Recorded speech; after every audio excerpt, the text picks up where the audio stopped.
Welcome to the Magic of Positive Thinking, a podcast hosted by Norb Svanascini, founder of AmericanEagle.com, and content writer Al Edwards. Norb, you look like $1,000,000. How are you? Wonderful. It's a beautiful day today. I thank God for the gift he gives us every day. This is why it's called a present. That's right. Get a present. And, it's interesting because today I was driving and it's just a beautiful day with beautiful clouds. And it looked like a painting, actually. And it's a very clear day, beautiful weather. And I'm thinking to myself, God, I can't believe that people do not enjoy this and really see the wonderment that we have just to open your eyes, and I'm glad we're going to talk about what we're going to talk about today that Al's going to introduce, because if you don't do this, it's one of the ways that Al will talk about. That's right. Well, friends, we have a fun show for you today. This whole time, this is number 21, I believe, by the way. By the way, everyone, Norb just had his birthday a few days ago, so happy birthday, Norb. Thank you. And when I said you look like $1,000,000 with inflation, you look like $10,000,000. Oh, good, yeah. So that's a good thing. We talk a lot about being optimistic as a lifestyle, as a philosophy of life. But, we are an equal opportunity podcast here. So we thought that it would be a lot of fun to talk about today's title, which is 5 Great Ways to Be Miserable. So if you don't want to be positive, if you want to be miserable, here's 5 great ways to go about that. What do you think about that, Norb? No, I think it's a great approach to it. That's why I mentioned the thing about the clouds. If you're miserable because you choose not to see the wonderments that you have every day, I don't care if it's raining or it's snowing, it's phenomenal, There's no question. If you don't see this, you do become miserable. Well, it's just all about removing the scale from our eyes, right? Exactly. Today in Chicago happens to be kind of a beautiful, kind of a pre-fall or fall day. I think it's still technically summer, but it's just, you just walk around just happy to be alive. There's no question. So let's get into it. 5 great ways to be miserable. And I think these are going to be a lot of fun. And of course, we're promoting the idea that you want to do the opposite of these things, unless you really want to be miserable. But let's start with number 1, Norb. I want to get your thoughts on this. The first great way to be miserable is be in a constant state of resentment and anger. Constantly walking around angry, resentful, jealous, envious. And I'll never forget a quote that I think was attributed to the Buddha. And he said, "You will not be punished for your anger. You'll be punished by your anger." Yeah, that's beautiful. In fact, it's something that people should actually realize, that actions, it's the law of nature that an action reacts and you get a reaction about it. And if you think like that, you will be a miserable person. And I think some people actually enjoy being miserable. I was watching the other night this movie Moonstruck. With Cher, right? It was Cher, yeah. And what's the guy's name? I can't remember. But he has a missing hand or something, and they just finished making love, and they're sitting by the side of the bed, and he was very depressed, and she gets up and she says, "Get over it," and it was just such a great moment, because sometimes that's what you need to do in life, is just get over it. Right. Because if you don't get over it, you stay being miserable. And the situation won't change unless you decide to move on from it. It's whatever bad happened. You can't reverse it. Absolutely. So you might as well accept it. Yeah, accept it. It's part of life. We talked about this before. Accept being sad, depressed, anxious, part of your life. That's just part of life. That's all. You know, Norb, I'm so glad you said that because I tell a lot of people about this podcast. And one of the things that I'm most proud of, and I think you are too, we are different from all the other so-called motivational speakers or motivational podcasts or books because a lot of them, in my opinion, are very unrealistic. They just want you to be rah rah every day, all day long, 100%. Never let a negative thought come into your mind. And what's different about our show is that we acknowledge that yes, you're going to be depressed at times. You're going to be sad. You're going to be discouraged. You're going to be anxious. Welcome to the human condition. But what we always say is that if you get back on the optimistic road, if you practice looking at life as optimistically as possible as a lifestyle, you're going to be so much better off.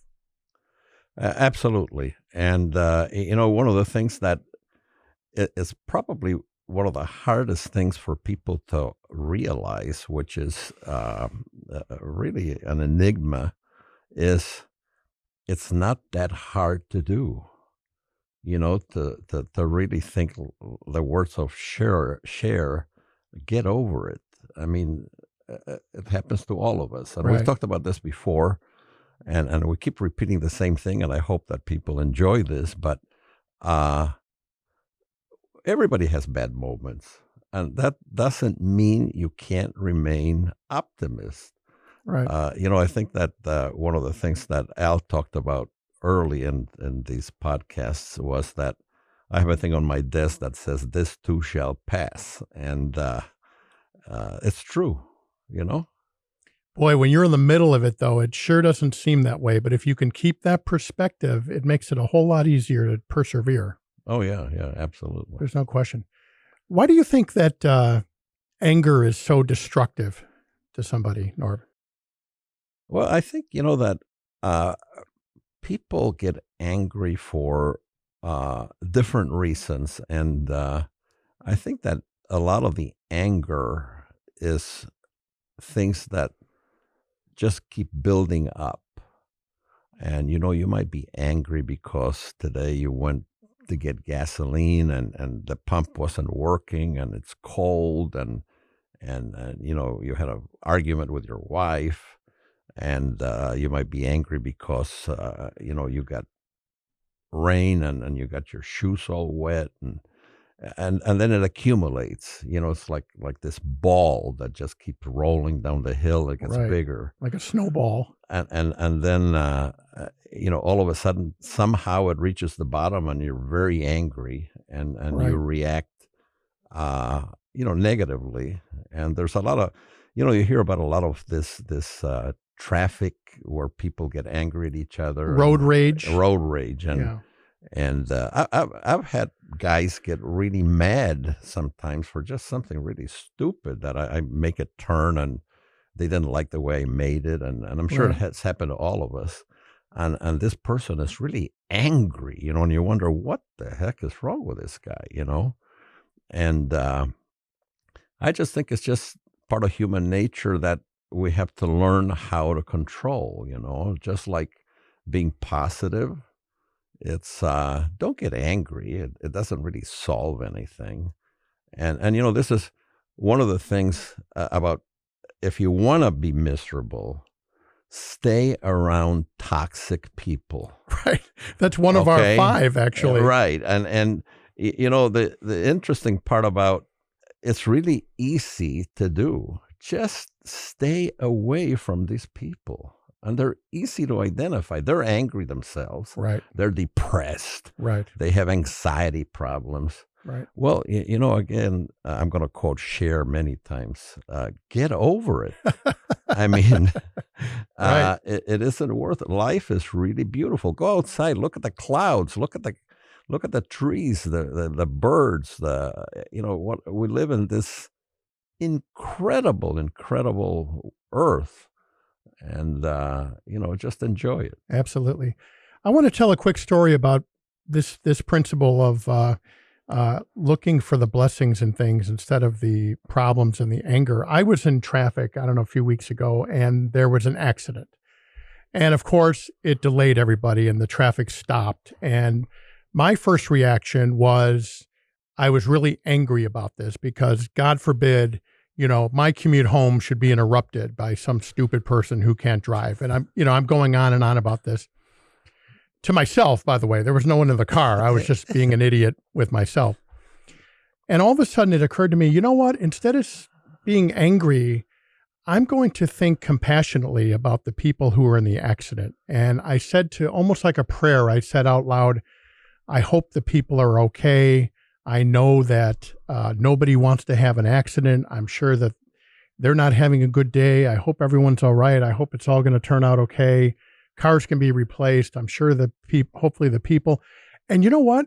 All of a sudden I felt better because that anger was destroying me. It wasn't affecting, first of all, it didn't change the traffic. Traffic was still all hosed up because of the accident, but it changed me. And I think that's the power of releasing anger and seeing things more compassionately. Yeah, and it's a very mature, which is rare, by the way. With Yeah, mark it down, folks. I was finally mature. It's a very mature way of looking at things. Yeah, I mean, look at this poor person. One of the funniest things I've ever seen in my life, and it wasn't funny to that person, but I was driving one early morning, and there was a lady. I found out it was a lady afterwards. I didn't know it was a lady, but she was driving and she was approaching railroad tracks. And all of a sudden the bell started to ring, and she had one of those moments where you could see she didn't know whether to proceed or go back. So she stopped, and the gate came down on the roof of her car hard, and it went boom, and you could see, the dirt coming from under the car because of the shock. And there was a dent on the roof of the car. Gosh. And I'm thinking to myself, obviously, I thought that she was probably married, and I didn't know whether she was or not. But she says, can you imagine her trying to explain that dent on the roof of the car to her husband? And it's just one of those funny things. But I felt sorry for her too. I said, oh my God, this poor woman, she couldn't make a decision, which, but I agree with you. I think it's, I have those thoughts too. Oh, poor person, poor person. It's kind of funny. My father, talking about poor, I don't know why this came up, but whenever my father saw a funeral, and of course the first car is the one carrying the casket, his most famous saying, which I use with my kids, he said, well, there's a guy who doesn't have any problems anymore. Right, exactly. And, which, all his problems are over. Life is problems, ladies and gentlemen, and please accept that as a fact. And as consciously as you can, choose, and I use that word very carefully, choose to look optimistically at life instead of, toxically, if you will. Yeah, and with that introduction that Al didn't know that I had here. Go ahead. There's a really, one of my favorite stories. It's kind of short, and it's supposedly an Indian fable or story. And it's an old Cherokee chief that sat down to teach his grandson about life. And he's telling his grandson, there's a fight going inside of me. And it's a fight between two wolves. One wolf is evil. It's full of malice, anger, greed, self-pity, and false pride. The other is good. It's full of peace, love, joy, kindness, and humility. The same fight is going on inside you and everyone else on the face of this earth. The grandson was quiet, pondering this revelation for a moment before asking, Granddad, which wolf will win? The old man smiled and replied, the one you feed. Wow. The moral of the story is good and evil exist within each one of us. It's our responsibility to own that reality and do whatever we can to nurture the good. So if you starve the less than admirable traits or emotions that you may feel and feed the good ones, you're going to be Right. And I like the story because it shows that we all have that within us. I love that. Yeah. I love It's that. one of my favorite stories. Yeah. And that goes right into number 2, everybody, of the 5 great ways to be miserable. I think Norb's story was perfect for this one. If you want to be miserable, always focus on the negatives of a situation instead of the positives. And again, I want to bring up a situation in my own life. You know, we all encounter problems or whatever. I don't remember what the problem was, which is a philosophy right there. You don't even remember. It couldn't have been that important. But I was in the middle of this thing and I was frustrated and I was upset and I was thinking about all the negative things. And all of a sudden I started thinking about, okay, let's think about all the positive things. And you know what, Norb? I didn't want to think about the positive things at that time. I wanted to kind of wallow in self-pity and feel righteous because all these bad things were happening.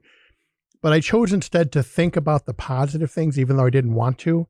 And lo and behold, I felt better. Oh yeah. And you know, that's a key to life. You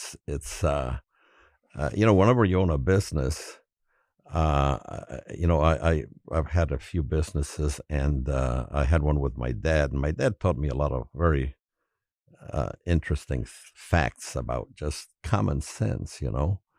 And he always used to tell somebody that would make a mistake, you know, well, that's good. You made a mistake. Don't do it again. Right. So he looked at it as a learn. It goes back to Thomas Edison. You know, he made 3,000 mistakes before he got that light bulb. We talk about that just about every show. So if there's anything you can get out of this show is that choose to know that making mistakes and being depressed for moments, it's okay. It doesn't have to be a permanent thing. Right. Yeah. You said one time, if you're not making any mistakes, you're not doing anything. Exactly. Right? Exactly. Yeah, right. The thing with mistakes is whenever I encounter someone who's made a mistake or whatever, and they're feeling bad about it, I always say, well, you know what? The good news is you'll never do that again. Right. You'll never try and get your car just a little past E. You'll know that you're going to run out of gas. So the good news is you'll never make that mistake again. And they're like, wow, I never thought of it that way. But that's the thing about mistakes is that you learn. If you don't make them, you know, you don't learn something if you do everything right. Yeah. And you know what's interesting? That's just part of life. I mean, we all go through life and everybody's the same. I mean, you're born and you're basically, you know, just a very, very limited type of animal, and you have to learn everything. And, you know, so yeah, nobody grows up from the time you're born and grows up to be an adult without making any mistakes. Right. That's ridiculous. I mean, it's just totally ridiculous to think that way. You said one time that you feel bad for people who have not learned from their mistakes or made mistakes. Yeah, yeah. Hardship is actually good. You know, if you take it as wow, you know, in business, sometimes you make a business mistake that costs money. Okay. And God knows that everybody in business has done that. But I guarantee you that the people that have been in business for, you know, a few years, remember those as gospel, and they don't make those mistakes anymore. Exactly. You know, I always say there's 2 teachers in life, love and pain. yeah. And there's something about us humans. We always choose the latter. We always choose the pain. Yeah. But I guess we learn from it, the better. So number 2, always focusing on the negative instead of the positive. So try your best, even though if you don't want to at that exact moment, try and see the blessings in every situation. And I guarantee you're going to feel better. The third great way to feel miserable is to beat yourself up about something that's not gone right in your life. And we've talked a lot about self-talk. What you say to yourself about yourself is very powerful because you will become what you think about. And that is the strangest secret that our great friend Earl Nightingale said, and this is what this whole podcast is about. You become what you think about. So, Norb, why do you think people beating themselves up unnecessarily is so destructive? Well, again, it's this thing about staying away from toxic people in today's world. I think there's a tremendous amount of toxic elements in the media. If you watch any news, there is no one that I've seen lately or for a long, long time that says, God, look what a beautiful day this is. No, it's always like today, this was 65, but tomorrow we're expecting rain. And Right. this hurricane is number one, and it's going to hit New England. And nobody's saying, the rest of the country is very calm and it's very nice. And yeah, the people in New England, they've had hurricanes before. They're going to survive them. And again, like you said, I feel sorry for them. I don't wish that, but that's just part of living in New England. I mean, we live in Chicago. We have snowstorms. We have cold weather. California, that beautiful place, has earthquakes and mudslides and heavy rains where And $7 a gallon. fires. Yeah, and but people still love this, and they accept the good with the bad. So that's the key, and quit just dwelling on all the negativity, and think about the good things. I mean, you know, I have a family member that's actually my wife's family. That when they got married, they told stories that they really, really went through a rough time, money wise. They just didn't have any money, and they had a couple of kids, and they were really miserable. And they told a story that they ate hot dogs like for a month, and that's all they ate is hot dogs. And what's funny is that they remember that they actually enjoyed that because they would cut the hot dog, put a little cheese in it, and Right. they'd get buns, and they would go to the market and get the day old bread, and it's kind of funny because it was a bad moment in their life, but they remembered it as a good moment because now they can afford to eat whatever they want. He had a business and it became fairly successful, and they still remember those. Yeah. So don't look at things like, oh my God, it's a hot dog again, hot dog. No, enjoy it. Boy, at least I got a hot dog. I mean, it's and this will overcome this. And that ties directly into what this number 3 one is about, beating yourself up, is that your Charlene's family member didn't get paralyzed with shame or guilt about what was happening at that time because he went on to have a business and be successful. So in other words, he didn't beat himself up to the point where he could not get over whatever adversity he was living with. No, in fact, I'll tell you something which is kind of interesting is that I think that guy was probably much happier than a lot of people that I know that have always had relatively wealthy lifestyles. He is a much happier guy. And I think one of the reasons might be that he did have those hardship moments. Oh, So, yeah. if you have those moments and you overcome them, because he never lost that enthusiasm, so he overcame him, and all of a sudden he had a much, much better life than somebody that probably didn't have any hardships, Absolutely. And I think the great lesson in that story is that he didn't beat himself up about adversity, I should say, with regard to being able to move on and not just telling himself that he's a failure and a loser and all these other kind of things, because that's just so destructive. It does nothing. Yeah, and he probably did have those moments, okay, because we all do. But by the same token, he could see past that. Right. Yeah. He was able to get over it Yeah. Yeah. and move on. That's Yeah. probably should be the title of our show today. Get over it. No, but we'll stick with the original one. All right, moving on to number 4. A great way to be miserable is letting the past define your future. And I think a lot about this because I've always said I feel like there's a lot of people. There's an imaginary chain attached to them. With one part of the chain is them attached to their leg, and then the other part of the chain is something that happened to them in the past. And as a result of that, they feel chained to that event or circumstance in the past. So it prevents them from doing something different in the future. And what I've tried to come to realize in my own life is that, like you said, you learn from the past and the past is the past. But just because you were a certain way in the past or things happened in the past doesn't mean you have to be that way moving forward.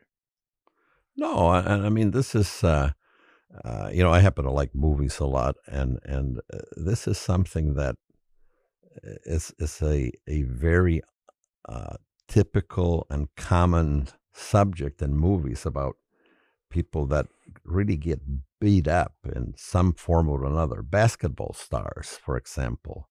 There was this famous basketball star. There's a movie with actually Ronald Reagan and Doris Day, where he's a incredible baseball star, and he has a very, very bad thing happen to him, and he gets drunk, and he even leaves her, but all of a sudden somebody talks to him and reminds him of what he was, and he actually came back and became the star that he used to be again. Wow. And if you dwell in the past, we all have things to be not happy about in the past. I don't want to be say ashamed, because there's a lot of people that are not ashamed because nothing happened to be ashamed, but we tend to magnify whatever we are not happy with. And you know what?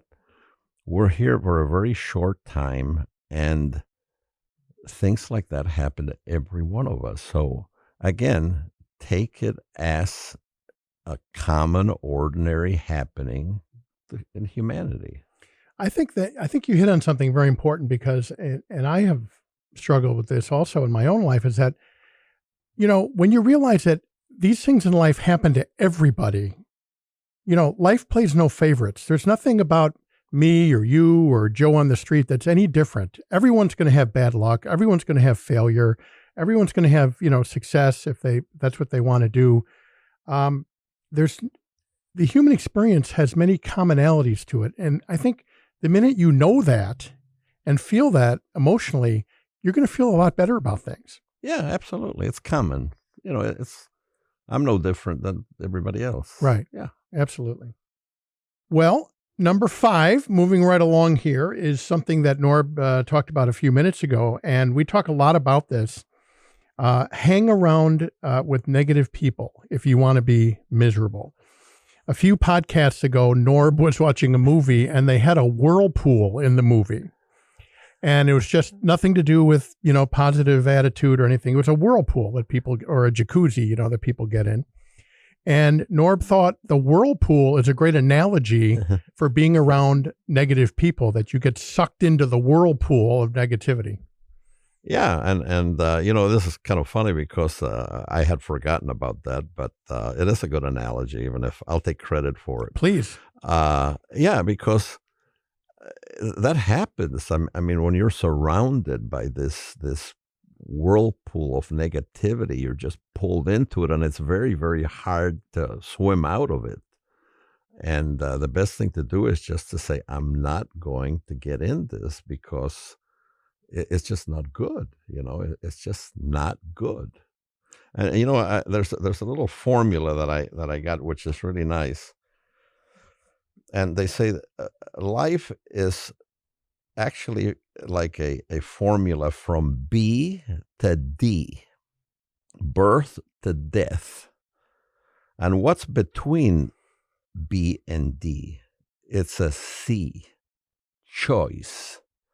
Our life is a matter of choices which we make. Live well, and it will never go wrong. Wow. I love that. I've never heard that before. No, I hadn't either. I just read it, and it's B to D, and then there's a C in the middle, which is choice. right. God, I love that. Yeah. Because you can't do anything about the B and the D anyway. Right. Right? Yeah. You Those were are the born- two given things. Exactly. That's it. So, God, I love that. you know, yeah. I love that. Well, friends, I think what we're just trying to say is that sad and tough and hard things happen to everybody. It's okay to get depressed. It's okay to get sad. It's okay to feel discouraged. But as long as you get back on the road as optimism, as a lifestyle, as a philosophy of life, you are going to be able to overcome everything. And even if it's hard to look optimistically at something when you're in the middle of being angry, like when I was in the traffic about the accident, I felt better when I had compassion for those people versus being angry that they're they're interrupting where I want to be or something like that. So, and I've often said, as I said earlier, that is the difference between this show and a lot of others, is that we are not fake. We are not, phony in the sense that you have to be rah-rah 100% positive at every minute. And I think that's very important. Yeah. And pick up that little piece of paper every day. I started doing it religiously, and I'm actually sometimes looking for the little piece of paper because the places I go around are pretty clean, actually. But I'm kind of happy when I see that little piece of paper, pick it up, and you're making the world a little better, and it really does reinforce that positive approach to life. A couple podcasts ago, Norb was talking about things to do to be more optimistic. And one of them was pick up a little piece of paper when you see it on the ground. And I've talked to a lot of people who are now doing that. I just did that the other day, and there's something magical about you're feeling better about life if you pick up that piece of paper. Yeah. It reminds you to be positive. Absolutely. Yeah. Now, Norb, when you say you do it religiously, do you do it in church? Is that what you meant by that? No, because, to me, the world is a church. There you go. I love it. Yeah. Great way to segue out of that. I love that. Yeah. Well, friends, we hope that you've enjoyed our podcast. We encourage you to listen to our other 20 podcasts that we have. We always have a lot of fun. We've gotten a lot of good feedback. Please tell your family and friends about our podcast. We really believe in this message. Norb and I don't make a dime on any of this that we do. We really do believe that this is important. And if we can be a messenger about these ancient philosophies, I think we'll feel really good about things. So, Norb, thank you as always. Amen, brother. All right. Okay. For Norb Svanascini, this is Al Edwards, and we'll see you next time. Thank you so much.